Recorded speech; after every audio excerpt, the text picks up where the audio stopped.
Yep. Okay. Welcome to 1000 Ways, 1000, there's the word, 1000 Ways to be a Champion for Children. My name is Alan Friesen. My lovely bride, Corolla, is not joining me tonight because she's out feeding horses 3 times a day in this minus 25 weather. And she might not even be that pleasant if she was here, but she's taking a break. But my guest tonight is Christine Cassie. Christine, welcome so much. Thanks for coming. Well, thanks for having me.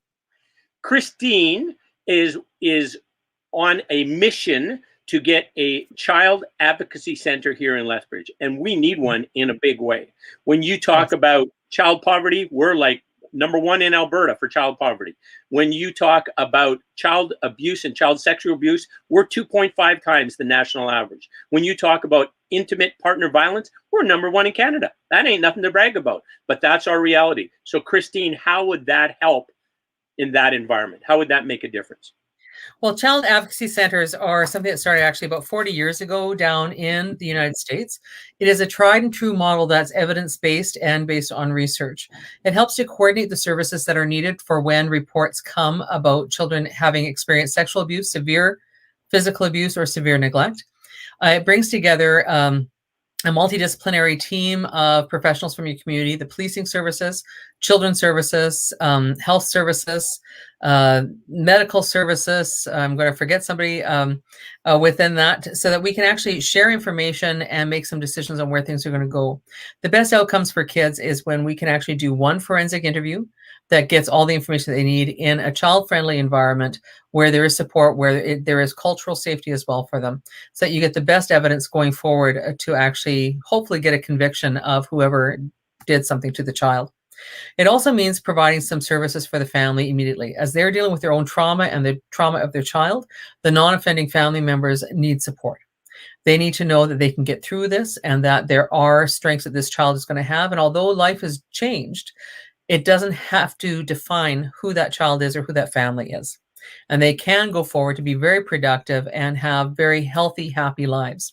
So part of it is getting those services in early enough so that children can actually deal with the trauma that they've experienced, which then lessens the negative outcomes later on in life.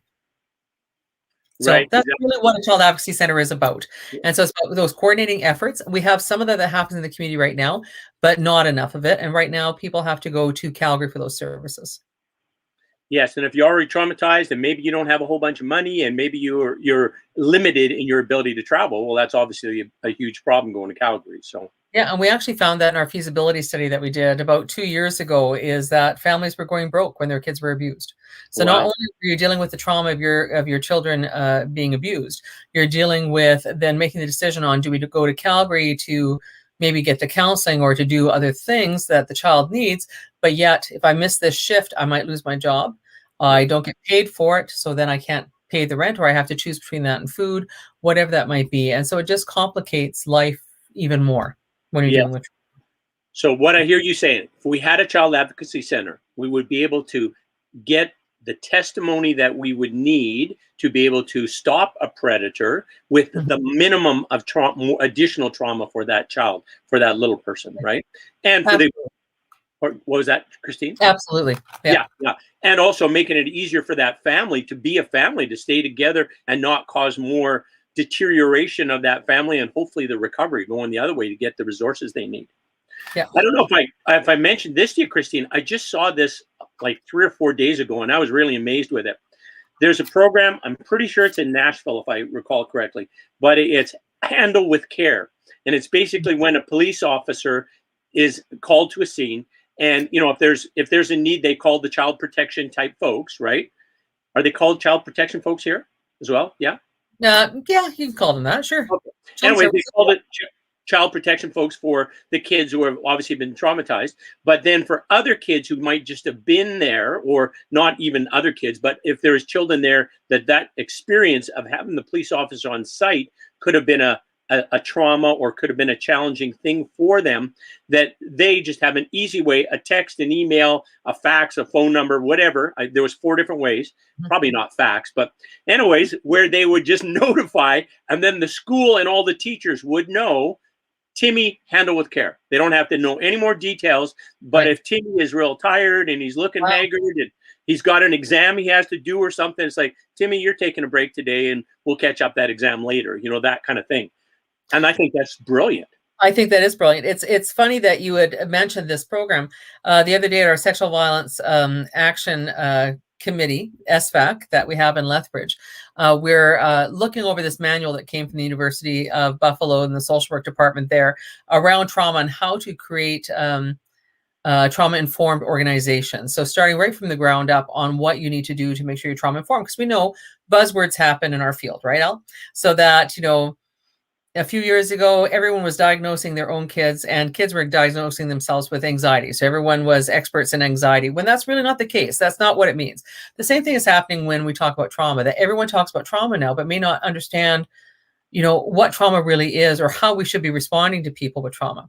So in that manual, they actually talk about, you know, we talk about universal precautions, which of course we're following a lot now with COVID-19. You wear the mask, you wear the gloves, you just assume everyone may be infected and you can keep yourself safer. And we do that with bloodborne products and whatever else like that. Their recommendation is that when we meet someone, we should always just automatically make it part of our universal precautions that we talk with them and treat them like they have experienced trauma. Because the likelihood that people around us have experienced trauma is great. Yes, yes. And so if we go forward with that understanding of care and thoughtfulness and being inquisitive about things, we might actually fare better with getting information from people where we can actually support them better. No kidding. So, yeah, imagine that if everybody, you know, that you met, everybody you interacted with, like we're all in the, I'm going to handle you with care. You handle me with care. Like we're going to be kind and nice and supportive of each other, as opposed to, you know, making assumptions and getting angry and like now, especially, I find I have a lot more patience, just the COVID times, right? Like, you know, how I don't want to heap more uncertainty and pain on somebody who might be going through a real tough time right now, right? So, you know. I didn't mention that the purpose of this show is to increase awareness about adverse childhood experiences. Sometimes I get too excited when I'm well, not excited, that's probably the wrong word, too enthusiastic when I'm talking about the impacts between adverse childhood experiences and the consequences of unchecked adverse childhood experiences. And Christine already said, if you get the right supports, kids who had horrendous experiences can go on to live good lives, to live, you know, happy lives. But if you have people who have had unchecked ACEs and that continues and continues and they never get supports, the consequences are very dire.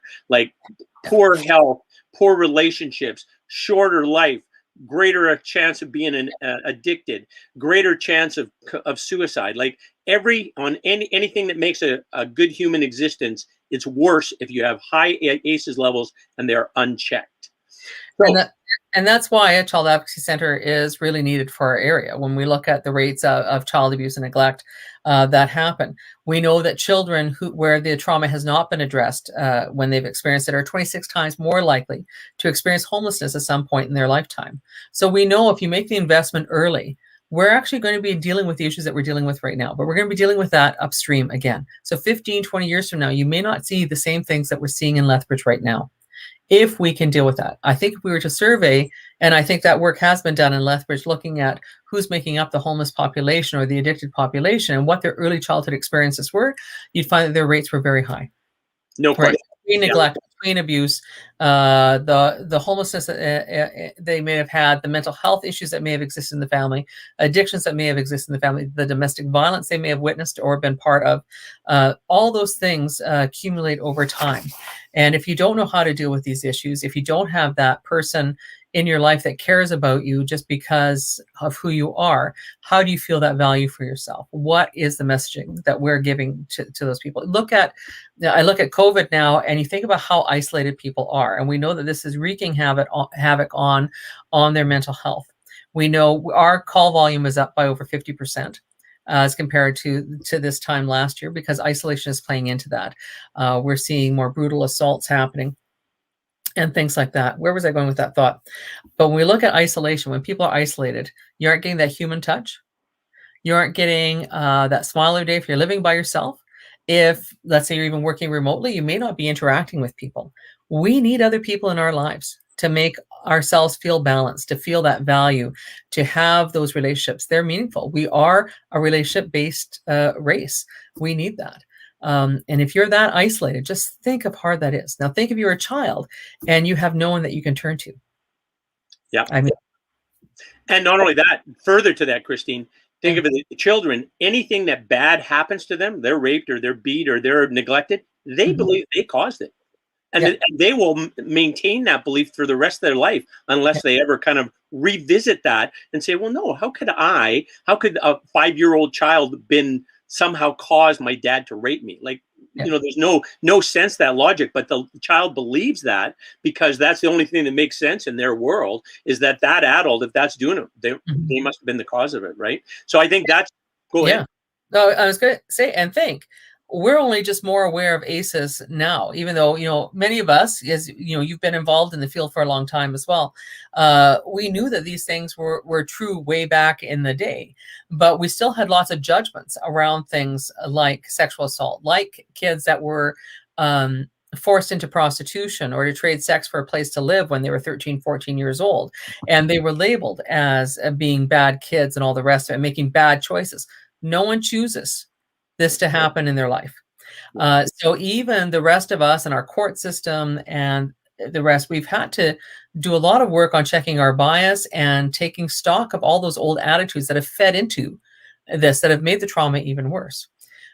So those are also important things for us to look at as well, to reduce ACEs in the first place, so that we can actually recognize when abuse is abuse, and so that we can actually make it safe for kids to be able to disclose.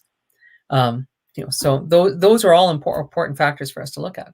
Definitely. And, you know, we kind of touched on this already, but the importance of adults in a child's life who maybe they're not related to the kid. Maybe it's the lunch lady or the guy who's driving the bus or the clerk at Save-On.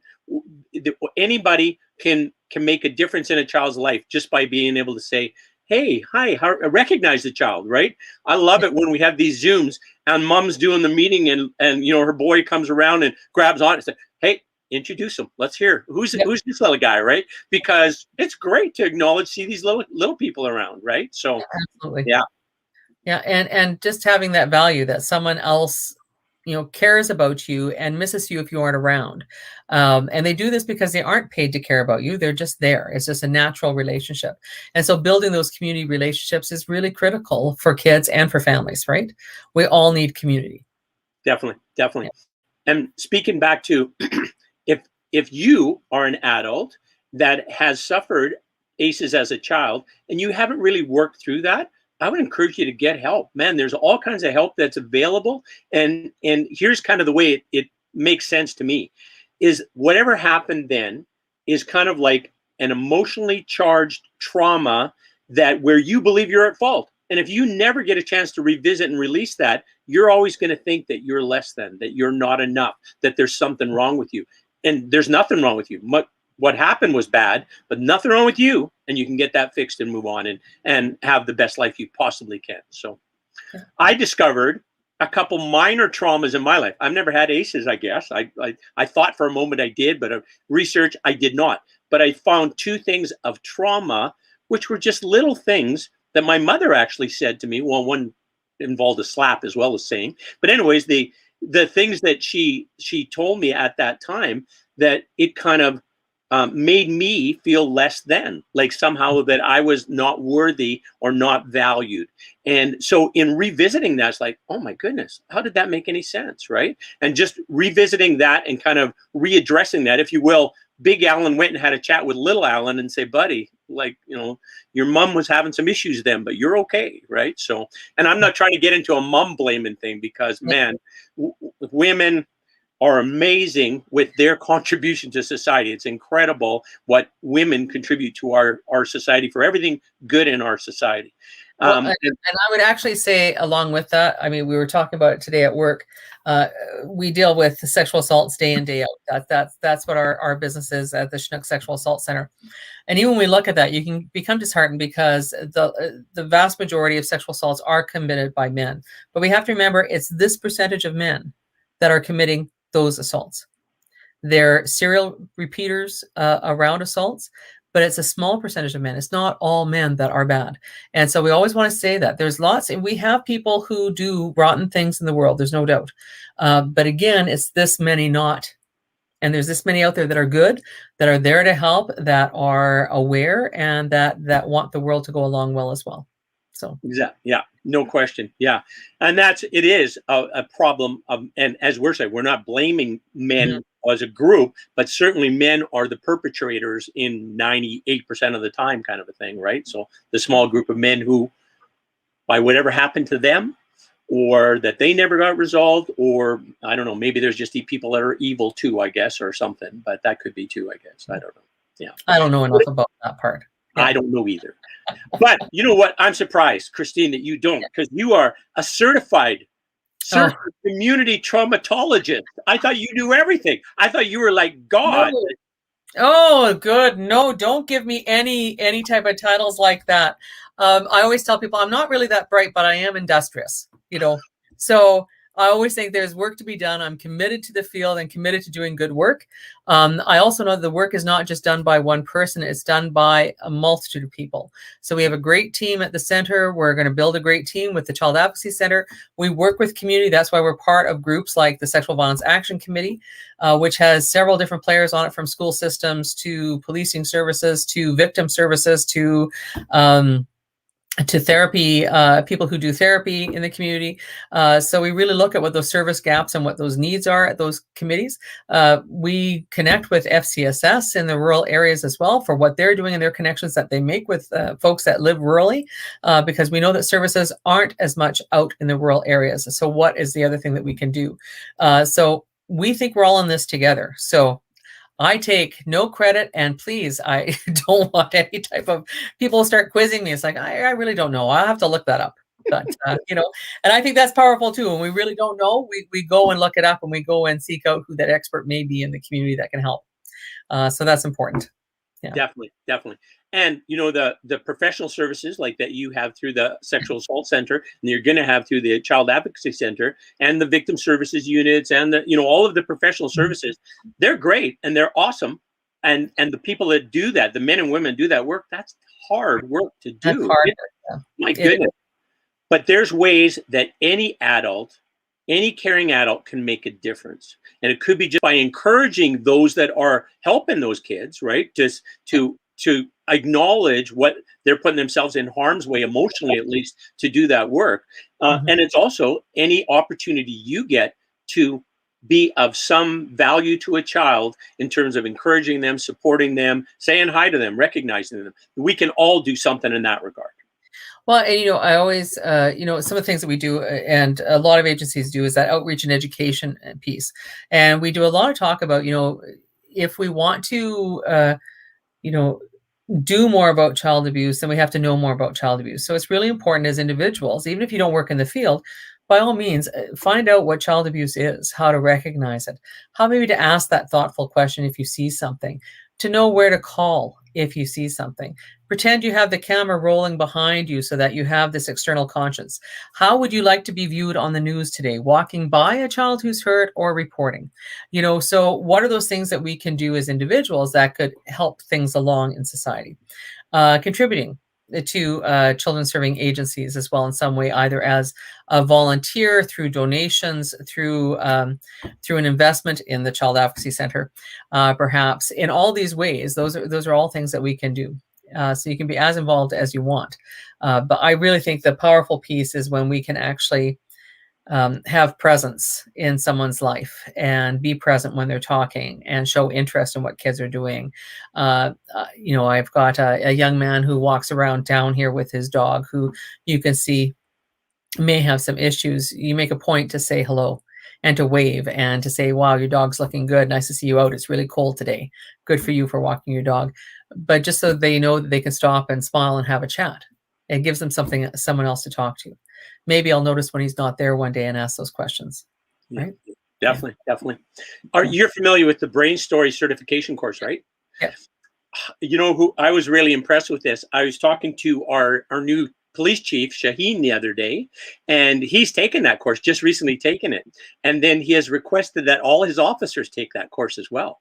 And I think, wow, that's amazing, because it's an incredible course, free through the Alberta Family Wellness Institute, brain story certification, and you will learn so much in that course about the whole brain development and how it works. And they've got like top-notch neuroscientists and child development experts, and it's an incredibly good course for free. So, anyways, I'm very impressed with that. He took it. His officers are going to take it. That's going to make a whole new level of sensitivity in dealing with little people, right? And it is a major commitment to take the course, because it's about 30 to 40 hours worth of work to take the course. It's wonderful that they have it out there for free. To be honest, all our staff also take it. That's just part of their standard orientation. And we found it really helpful in talking with people who've been traumatized by sexual violence, for them to understand what their brain did to protect them, the whole, fight, flight, and freeze response that they had, and how they're reacting to it. Because so many come in saying, I was at fault. I should have done this. I don't know why I'm getting triggered, all these types of things. But it helps to explain what the body is doing. And it really just helps them connect with where they need to go and part of their healing. So it's a powerful thing for all of us to have. Yeah, definitely. I know that. Do you know who Tracy Harvey is? Yep. Oh, she's awesome. Yeah, she is. I've taken some training with her through Big Brothers, because I'm a Big Brother, and she did some training for some of us. But anyways, she taught me about that dissociative response, and then it makes so much sense that why the court system would need to know that, but even individuals who've been victimized need to know that, right? Because if you were being sexually assaulted and you went limp and didn't cry out, that's your brain protecting you. That's your brain saying, we're going to flood you with painkillers, endogenous opioids, what they're called, right? To help you deal with the pain, because this is happening. You can't stop this. It's happening. Here's the relief you're going to get is the endogenous opioids. And then so that person, the little person who doesn't scream or cry out, might say, well, I didn't scream or cry out, I'm at fault. Not at fault. That's your brain's protecting you. And same as a woman who might say, well, I never said no emphatically enough, or same kind of a thing. Like that's, once that happens, you are just in for whatever is going to happen, and your body's just giving you a bunch of painkillers to help you get through. So yeah, to help you survive. That's exactly it. And once people know it, they feel a sense of relief. Yes, I bet. They can actually bless that self-blame away in so many ways and be able to move on to that next step of their healing, right? So exactly. Kelly, do you know who Kelly Bennis is? Know the name. Yeah, she's a local realtor and shameologist, she likes to call herself, and I think it makes sense. But the same thing about how you release the shame to be able to get on with to resume a good life, resume a life where you can have joy and peace and happiness and gratitude and all the things that make life sweet, right? All those good things. So yeah. Cool. Now, you talked a little bit about funds. Like one thing that we can do besides being kind and gentle people and being available for children that are in our view that we might be able to interact with. Besides that, you said donating your time and providing some money would be valuable things. And I agree. I think that makes really good sense. And you might know of a great community investment right now, right? I do. A matter of fact, so our the Chinook Child Advocacy Center is going to be a program of the Chinook Sexual Assault Center. We're actually starting from the ground up. So we're actually looking for people to invest by adopting rooms. So we have actually a forensic interview room. We'd prefer to have 2, but that calls for specialized recording equipment that have to meet the grade so that the recorded interview can be used in the court system. It has to be soundproofed. For obvious reasons. We want a CCTV room as well, so that the little ones could actually do their testimony from there rather than going to court, where they may come in contact with the person who offended against them. There's the multidisciplinary room, the kitchen, which has been adopted, the family room that needs to be built and things like this, but all of this needs to be built. We also need the flooring to come in and some construction and whatever else as well. And, I don't really know about capital campaigns, so we just went in it whole hog and went, well, we got good people here, so let's see what we can get. We do have a 3-year contract with Children's Services for some of the operating, and we have some other grants out there hoping that's going to come in. So we know we've got about the first year all ready to go, but we know once it's built, it's there. We know the need is there. Even for our center, we started operations to the public January 7th in 2019. By December 31st of 2020, so 2 years of service, let's say, we saw 525 people, and of that, 114 have been children. And in fact, this year, just in 9 months, we saw 60 children compared to 50 the whole year, the year before. So we know business really doesn't mature until about year 4. So these numbers are just growing. We also know from the prevalence study that was done by the Association of Alberta Sexual Assault Services and released last January, that 2 in 3 females and 1 in 3 males have experienced sexual abuse in their lifetime in the province of Alberta. They are saying it's about a 34% prevalence rate overall. This is a replicated study that was done some 32 years before. Nothing has changed in our province. Nothing. Of all those survivors that were surveyed, 75% were first abused as children. And of those, 50% were also abused again as an adult because, again, those protective factors weren't present. Yeah. Because this then qualified as part of the adverse childhood experiences, along with other things they've gone through. They end up with the short end in life in having other abuse issues, likely poverty, not being able to complete school. Therefore, they don't get the right job or the job that actually pays the bills, and the abuse continues on. So if we consider the current population of Alberta for children, or I think the amount of children in Alberta is about 955,000. And if you apply that 34%, there could be as many as 325,000 children in Alberta that are experiencing some form of sexual assault. So this also, Stats Canada in their 2014 General Social Survey also qualified that and said 1/3 of Canadians aged 15 and older had experienced some form of maltreatment before the age of 15. So 1/3 of our kids. Yeah. How horrible is this? Yeah. We know this is the tip of the iceberg that we're seeing right now. We're thinking that we're going to be seeing a good number once the CAC opens that come in. So we're really hoping that we can mobilize, that we can actually get the goods in the door so that we can have the right center that's culturally sensitive and sensitive to the developmental needs of the kids, so we can actually start to that journey of healing with them. We also want to build capacity in our region. So what we learned through our feasibility study as well is that south of Calgary, that although we have some in the policing world and in the children's services world that are trained in forensic interviewing, they may not be as trained as what they need to be to do the best quality interview. So right now we're doing a skills assessment to see where we're at, so that what protocols we're going to be following, so that we can actually get the training together, so that we can get people trained well, so that we can deliver the service well. So those are some things we're doing as well, and how we can help find the pathways to services that may be in rural areas and other areas, so that families can get that help that they need right away. And it's not just about the child who's been abused, it's about that family, it's about the siblings as well. It disrupts the entire family. Definitely. Yeah. No, it has a huge ripple effect. Just like it does when you help one member of that family, it relates to all the other members of that family too, right? So, yeah. And how like when you think about terms about return on investment, you help, let's say, a 5-year-old, one 5-year-old human being gets help at that point where they've had trauma in their life, and they get the help to recover from that trauma and have a great life. You made a difference in that little person's life for the rest of their life. They might live 100 years old, and you made a difference for 95 years of their life, that it's better because of the intervention that something like the Child Advocacy Center could do, right? I mean, that's incredible. What's that worth in terms of investment, right? Well, and it is. And I believe one of the stats I saw about the cost of child abuse in the province of Alberta has an annual cost of, I think it's $1.4 billion a year.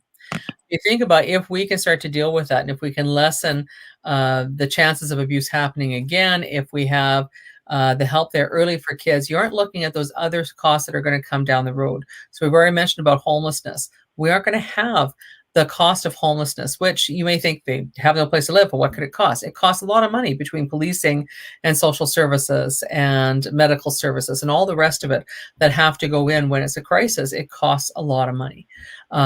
we could actually change that. We could actually have better, we could have more people ready for employment, to be able to have the jobs that we need filled if we can help them be healthy and happy as they're going along in their life. And so there's a big investment, not just in making the rooms happen and putting the flooring in and making sure it looks good at the center and having the soundproofing and all the equipment we need. But that's the investment that you need for the future so that we can change the course of what's actually happening in Lethbridge and in Alberta. Sure. I know not, what has it been? About a year since, I'm going to say we, because it's kind of like it was law enforcement, it was victim services, it was the sexual assault center, stopped a serial predator for children, right? A sexual assault predator, or got him named as a sexual assault predator, right? That just happened recently, correct? Yeah. And how much more certain would that result been if you had a child advocacy center that you could have kind of created that case quicker and maybe minimized or reduced how many victims he ended up hurting, right? So. Absolutely. We know that the amount of reporting that we get for children is quite low. So they predict that 9 out of 10 that have experienced abuse, that no one ever hears the report on. Maybe you hear it later in life, but not at the time that it's happening or when they're children. So we also need to change the course of that on how that's going to work. So we have a program called Who Do You Tell that we have from the Calgary Sexual Assault Center. That we can take out into schools. Again, COVID dependent, we need that to end so we can do some things, but it's a way to have kids understand who they can tell that's safe in their life, because it may not be their parents. No. Right? And that's a sad reality. And so letting people know who's safe to tell in the community is a critical piece. Again, people knowing what those signs are. We know with the schools, with what's happening with COVID and so many people are learning from home right now, we also know there's an abundance of kids that aren't registered in any school. So where are they and what's happening in those lives? Yeah. So we know the outcome of what's going to happen from COVID is going to be so much more dire than what we actually realize. So right now, an investment in a place like the Chinook Child Advocacy Center is good economic sense, because there's going to be a lot coming. We're only seeing the tip of the iceberg right now. Definitely. And you mentioned about in this region, and in this region, you and I are on the ancestral home of the Blackfoot people. Absolutely. And the Blackfoot people for 150 years, guys like me have been trying to destroy their culture, pull their kids out of their homes, beat them and stop them from talking, speaking their language, wearing their dress, having their customs, having their religions, having their horrendous. I could not believe this when somebody told me that this is what happened in Canada. I could not fathom that was true, but it is. For 150 years, we tried to do that. So now you talk about trauma, you talk about ACEs. Well, they've got ACEs compounded by what, 6 generations? I think they usually use 25 years as a generation. So yeah, wow. There's that. When we talk about need, that's another reason where the need here is huge. Yeah. And we are one community, and what is happening in part of our community affects us all. So this has an impact for all of us. And I think it's something, even if you don't have children yourself, it's something you should be worrying about who's going to be looking after you when you go in the age home. You should be worrying about who's going to be serving you at a restaurant, who's going to be your doctor going forward. This is one community. And so I believe we need to have ownership for our community and how we're going to help it move along and be healthy and a joyous place to be. Yeah. I mean, if you think, another thing when we're talking about return on investment, talk about even our healthcare system. If in fact the AIDS data and heart disease, AIDS data and cancer, AIDS and COPD, AIDS and dementia, AIDS and everything, every negative health result, man, if you could dial that back by reducing ACEs and reduce healthcare need by 50, 60, 70%, wow. Yeah. It would be incredible, right? So yeah, it really would be. Yeah. And just think of the energy you could have and the creativity you would see in your community if people didn't have to worry about being abused. Yes, definitely. That we have untapped potential here that we aren't taking care of, that we aren't fostering. Yeah, exactly.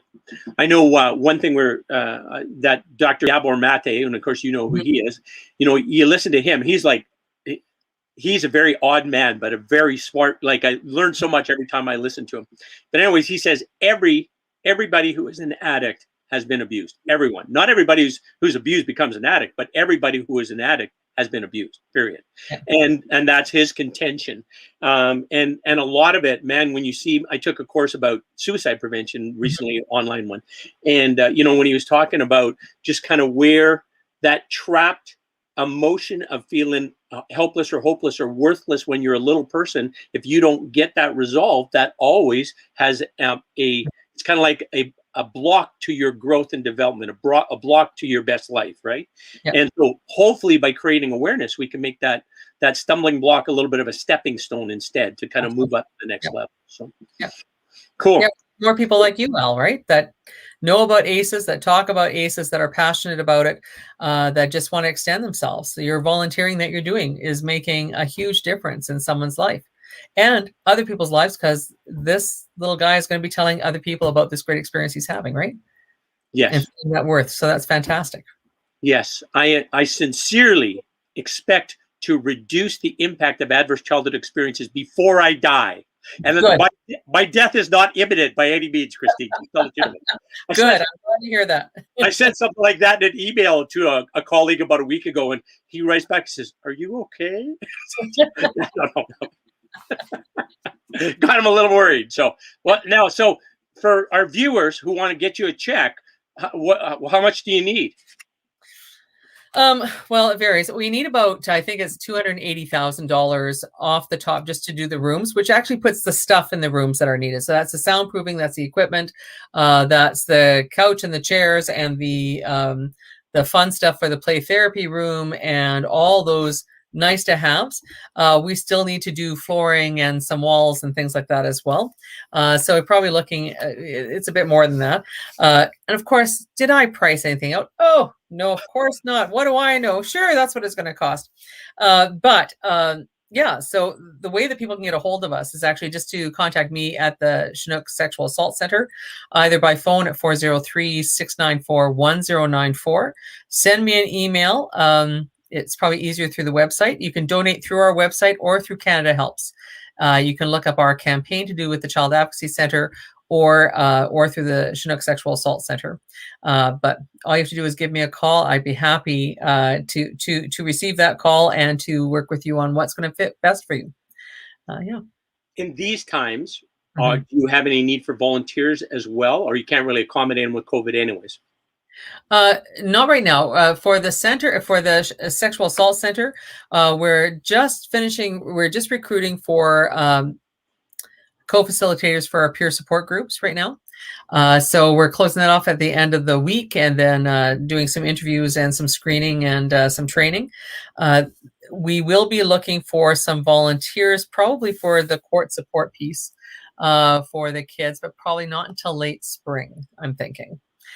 So once we get our ducks in a row and we get everything up and running, then we'll have more of a program regarding that. So that's what we'll be looking for at that time. Cool.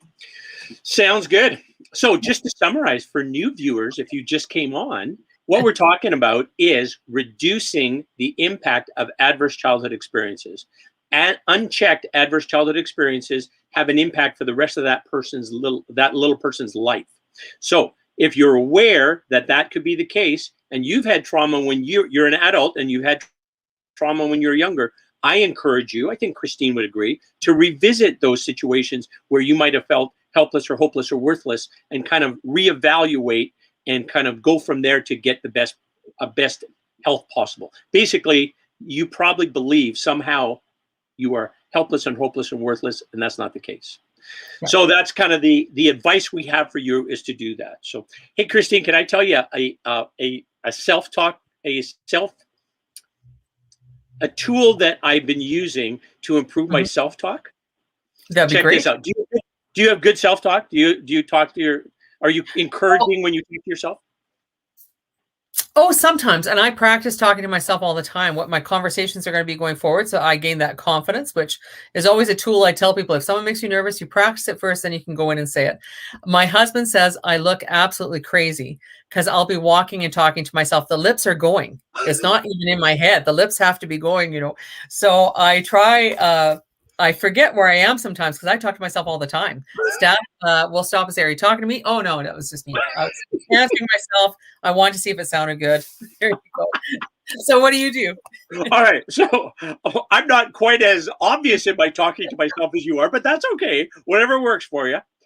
But I just made a decision, and the decision is that I am and aspire to be my favorite human being. So I Oh, am and aspire to be my favorite human being. So the I am part, that, well, then how do you treat the favorite human being in your life, like your best friend? You're going to be kind and considerate. And if they need some adjustment, if they're a little off the rails, you're going to kind of guide them gently back on track. Right. And, you know, yeah. if you, and you're going to support them. If something's gone right, you're going to say, yeah, good for you. Nicely done, Christine. Right. That kind of thing. So that has helped me with my self-talk in terms of making it more positive and more encouraging and supportive, and gentle with correction. So Very and nice. aspire to be then means I want to even be a better human. Like I'm good, I'm happy, I'm fine, but I want to, what can I improve? What can I learn today that would make me more effective, or more, have a more enjoyable life tomorrow, or be of more value to other people? So anyways, that's my little mantra for improving my self-talk.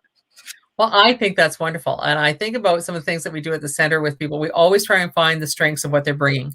Because a lot of times when people are just feeling so down on themselves, when they have such trauma and these heavy burdens that they're carrying, they don't see the type of strength that they've had just to survive, that they've come forward to talk about it now, that they're taking those steps. And so it's really important for us all to like dig deep and find where those strengths are, those gems amongst the gravel that you're seeing in front of you, because it really does help you make that next step forward, and that next step forward, and that next step forward. So I think that's brilliant. I love it. Thank you. Well, But you made me think of another point. What was the point I was going to make about that? Oh, dang it, lost it now. I should have been talking to myself. No, I was trying to listen to you. I think it's actually sort of an age thing, because it happens to me too. Oh, I was talking about something. I don't know what it is now. That'll come back to me. So yeah. One thing that do you know much about First Nations traditional childhood development, adult tribe development type processes when they're, do you remember from the Brain Story certification, there was like a fair bit on First Nation ways, traditional ways. Do you recall that? No, well, I'm going to do a true story. My staff all take the Brain Story. I haven't yet. Okay. Because I took the other trauma course. There's another course that's out there that you may find interesting. It's through the Alberta Women's Shelters, Alberta Council of Women's Shelters, ACWS, called Stepping into the Circle. It is geared towards women's shelters, but it's excellent. It's free. It's online through their website. But it really talks about those traditions, the strengths. It goes over missing and murdered Indigenous women as well, the impact on community. But it's really good, and it has lots of discussions that you can do, both for yourself, our own self-talk about what we're getting out of it, but also with whatever group you're part of. So whether or not, if you have a book club or whatever, this would be something people could do together. We do it as a staff team, but we're finding it really beneficial, again, to look at things. It's really important that we reach out just to ask the questions again, because we speak differently. Talking to a child about who their family is, maybe talking about, where did you sleep last night? And aunties are really important. And so, understanding it's not going to be the straightforward genogram that we may have learned in social work school, but it's going to be something else, and to listen with intent for what that means for that child. So that's where we go. So I don't know what your point was. I just went off on a tangent. It was good. It was brilliant, Christy. Thank you for that. Why did I ask? Oh, here's why I asked you that question. All right, I'm back now. All right, I remembered. I asked you about the whole traditional first days of raising human beings, right? Of helping little people become good members of the community, right? And why I'm enamored with this idea. I don't know much about it. I know that there's a whole North Star series and the 7 steps and the 8, there's all these different kind of First Nation sort of models for how they develop people, help little people become good big people.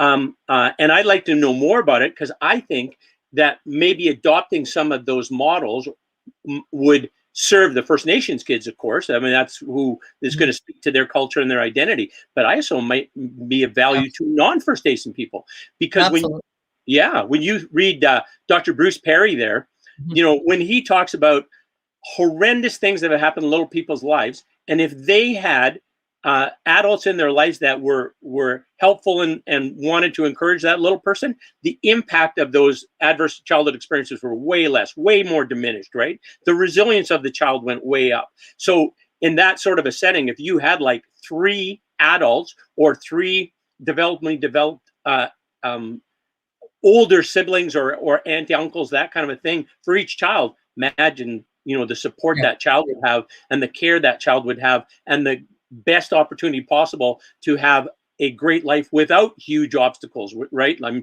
know there's people who have suffered huge losses as a person and bounced back and had this amazing life. I realize that. But if we didn't have to have that pain, that would be better even, right? Absolutely. Absolutely. I would say they should all grow up and have a charmed life. There's no reason for that not to happen. You know who you may want to get a hold of would be Tanya Pace Crosschild at Opegausson. Okay. Tanya Pace Cross. Yeah, okay, good. She's the executive director there, and her mother is Dr. Deborah Pace. So she deals with a lot of trauma. She's a psychologist, and they're wonderful, wonderful people. But they do a lot in their community and in the city of Lethbridge, and so it'd be really good to connect with them. Great programming over there. Excellent. Yeah. I will do that because I think there might be a really good fit there. I mean, maybe not for everybody, but for some, like if that's a messaging that speaks to, if there's 30,000 kids in the province and it's going to help 20,000 of them or 10 of them, it's worth it. Right. So it's worth it. And we can all learn from everybody. And I think there's not one right way of doing things. And that's, I think, what we have to get away from. And this was one of the issues with colonialization, right? That they saw only one way to do things, and that was their way, and it's not the way of the world. So I think that's a powerful piece, and I'll be sure to tune in. Christine, that's why this show is called 1,000 Ways to Be a Champion for Children, because there's no one way, there's 1,000 ways. That's right. Yeah. Christine probably knows 997 of them. But we're not busy right now.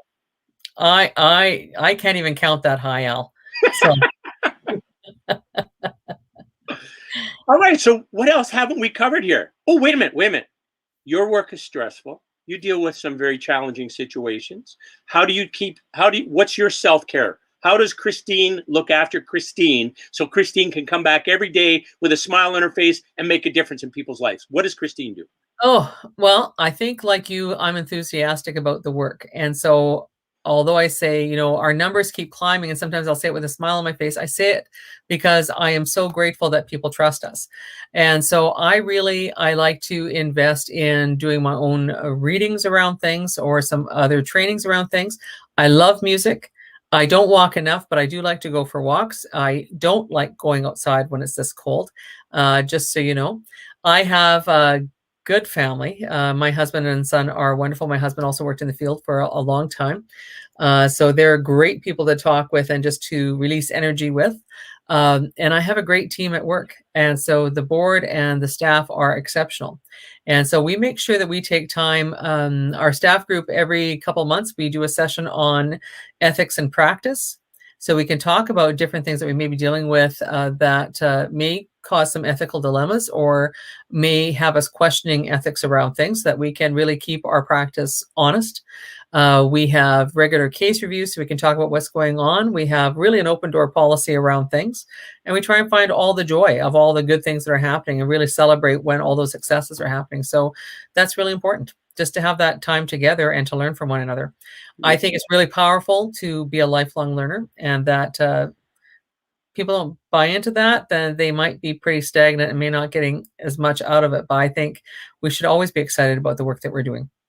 You think about the curiosity children have. Man, if we could maintain that curiosity till we die, we'd have incredible lives, right? Everything would be, I never know that how it worked. Electricity is magical to me. I don't understand it. It's just, how does that work? But anyways, I was going to say, I spent a little time with your husband. I don't know if you know that. We were walking around golf gardens in high heels. Oh, that's right. Yes, that's right. Oh my goodness. Yeah, you did great at that. Do you still do that or no? Well, they didn't have one last year, of course, right? That's right. Yes. But, well, tell me one more thing too. Do it again. What kind of music do you like? Oh, well, I'm stuck in the 70s. I have to tell you, I really do like folk music. Um, so I tapped in again to listening to Jim Croce for whatever reason. I just had this. Oh, Jim Croce used to sing some really cool songs, and so all of a sudden I'm listening to 50 top hits of Jim Croce these days, because that's just fun. And Linda Ronstadt I loved. So there's just I know it's just odd and old sometimes. I was never cool, so this is fine. I used to play in an orchestra. Me I too. I used to play the viola, and I used to do a lot of singing. I was had some classical training and things like this, and I don't do much of that anymore. But I do love to sing. But I probably have a 5-note range right now because I haven't done it very much. But yeah. Okay, so let me ask you this then. Mhm. You love to sing. Why do you not sing every day? Oh, I don't know. Just a part of that is a time I do have. I'm in my little room. My husband calls it the junk room, so I can't show you the other part of it because it is pretty junky. But I do have a karaoke machine. Okay. And I love a good sing along when it happens. Love All right. it.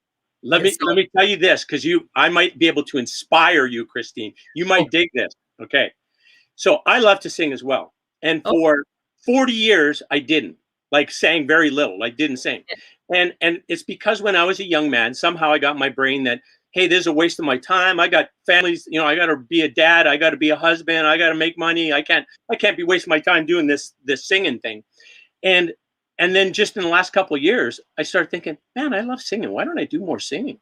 And so I started singing every day. And it's my form of physical and mental and emotional recovery. Like my weight has dropped, my core has gotten way stronger, and I sing for an hour a day. Live stream it around 4:30. Go on and just sing for an hour, and some wow. Jim Croce songs too, Christine. All right, I'll have to tune in. Yeah, totally, total a cappella. So that some people, that's a big thing for them to get their head around. But whatever. So last Saturday, I said, "Oh, I think I'm going to sing tonight." And my son said, "No, I have friends on the phone tonight, so no, you're way too loud." So yeah, well, he can find a different room to go to. That's right. You need to sing. Yeah, like here's Bruce Perry. You know who he is? The doctor from The Boy Who Was Raised as a Dog. Yeah. So in all of those horrendous cases, right? Like, amazingly bad child abuse, like the title story, a boy who was raised as a dog, kept in a cage with dogs, right? I mean, bizarre. And the kid at the time they found him was just like screeching and throwing feces, right? Because he like couldn't communicate, couldn't walk, couldn't everything. But Bruce Perry's neurosequential model of development helped the kid get what he needed so that he could make the brain connections he did, so he could, learn again and read and recover and have a good life. But the two things he used all the time are movement and music. Mm-hmm. So I'm thinking we got to do that as a prophylactic. I think that'd be wonderful. And movement. That would be wonderful. Yeah. Yeah. So anyways, I'm having a lot of fun with that. And also I changed up. I used to go for a walk. I don't go for a walk anymore. I dance. I do dances in the morning and I sing for an hour in the afternoon. Oh my goodness. I don't think I could ever dance, but I have one of the young staff. She had us dancing one Friday lunch hour, and it was going to be a weekly thing we're going to do. I think it went once and it was lots of fun, but somehow everyone got busy every week, so we can't do it every week now. So we'll see. After COVID, we'll do it again, maybe. Yes. You know what? After COVID, I think people are just going to be so happy to see each other. I think there's going to be like mass hugging on the streets. Well, and I hope that we remember what it was like to be locked down and to be isolated, so that we can appreciate our community and our neighbors again, right? So that we don't go back to our other ways and stuff. Not that we're a horrible bunch of people. I don't want to sound like that, but I think we need to build more appreciation for what we have. Yes. Well, back to Bruce Perry. He talks about like 1900. A house had 7 people in a house, right? Of varying ages, right? Now, a lot of times you have 1 person in a house, right? And those walls are really the barriers that kind of prevent us from being community kind of a thing in some ways, right? So if we all had to if we all were in a community where we're working together to benefit each other in that community, that changes the whole dynamic. So that's true. Yes. So true. Well, so we talked about the self-care. We talked about me walking in high heels with your husband. What other, what would you call it, gaps do you believe exist, or where does the communication have to get strengthened in the network of professional agencies that are out there that are helping kids, preventing kids from experiencing ACEs? That's what I'm trying to get at. Well, okay, well, that's a big question. I think the first and foremost, and we talked a lot about trauma throughout our time together tonight. I really do think that we have to invest in understanding trauma more at all levels of helping services that we have. I think we need to reach out and collaborate more so that we can really have an honest look at where those gaps in services are, because I think sometimes almost like we pretend that we're going to have it covered and we're going to deal with it until we find out that it doesn't exist. I think there's a level of accountability that needs to happen with services as well. So that's everything from policing services to our service to whatever services are out there, to make sure that we are doing everything that we can to extend ourselves and to do right by someone who's been abused and that. So there's multi levels of things that we need to do. I think the school systems are doing very well, and they've been very much taxed with becoming trauma informed, with doing a lot more mental health services than what they've ever had to do before, because we know that they are the eyes into many families. They're the eyes into a child's life. They spend the most time with a child outside of the family from a young age until sometime in adolescence. So they're pinnacle in that role. So I think tapping in more to what the schools are doing and what the schools need from us as well as service providers is something that's a critical piece that we need to spend more time on. So we can be that support and so that we can collaborate with them to get the best outcome for kids and families. And I think we need to really listen to what the families are really needing. And there's some advocacy work that may need to be done with other services, be it with income security or AISH or with the government, even on what some of those needs are for families. We know that if we could pull families out of poverty, we were talking about this at work the other day, that you can take a kid and they may have to go into foster care, but if you were able to invest some of that money back into the family instead, you might be able to keep the kid at home and have a better outcome in the long run. So that you don't have multiple placements, so you don't have all these other issues that come with that. But we don't do a lot to deal with the poverty in society, and we still, sit by the old view of, pull yourself up by the bootstraps, and it's not that easy if your family has been marked with generations of trauma. If you just every door is closed to you as you're going along. We knew when COVID came along, we had a person that had a brain injury that we were supporting, and trying to get services during the initial lockdown was next to impossible. Yeah. We could not get through to the services. Well, the brain injury didn't go away because COVID had a shutdown. It still was there and they still needed help. And we're forgetting those pieces along the way. We're doing sometimes what's convenient to us and not what's right by the people that we're here to serve. And so I think there's so much more that we have to find out and be honest about as we're looking at it. So I think, for us, and I think it should start with us both as individuals and the organizations that I lead. We're looking at, we're saying we're trauma informed. Are we really trauma informed? How are our staff being treated? How are we onboarding staff or volunteers into our organization? What are those expectations for them? How are we holding our own staff accountable for how we're serving the people we're here to serve? Are we meeting the ethics of what we're saying that we are going to do? And so I think all those pieces we need to do. And if we can lead by example that way, I hope that other agencies are going to do the same, so that we can extend ourselves and do a better level of care in the community. That's awesome. Well said. So basically, to kind of summarize what we've talked about, Christine, we know that ACEs unchecked is a health hazard, and it's also a community hazard as well. It damages our community. If you look about the number of people we have who are healthy and sick and in bad relationships or can't maintain good relationships and are addicted and are homeless, that's because of what happened 20 years ago or 40 years ago. And so more that we can do now to minimize trauma for children today, to deal with the adult survivors, to minimize the trauma they experienced as a child, and to prevent future children from experiencing that trauma, will serve us so well in terms of the human the human potential that will be released because we're giving the better conditions for those folks to thrive, our kids to thrive, and then as well in terms of their health and their ability to be good community members, their ability to do a role like Christine does, or their ability to be on a service club, or their ability to just be a caring person to another person in their life. Hopefully a little person that might need that support, because sometimes you can save a child's life without even knowing that their life was in danger, just by being a caring adult and recognizing the child and supporting them in any way that you can. So, yep. Christine, now you have to set that to music, right? And then you can sing all about that. 1 hour a day. All right. Well, you write the song. I'll sing it. Okay. Okay, I'll get on that. All right, Christine. It has been a pleasure. Where our time has come. Thank you. Thank you so much. It was really a pleasure for me as well. Oh, it was great, Christine. See ya. Keep well. Take care.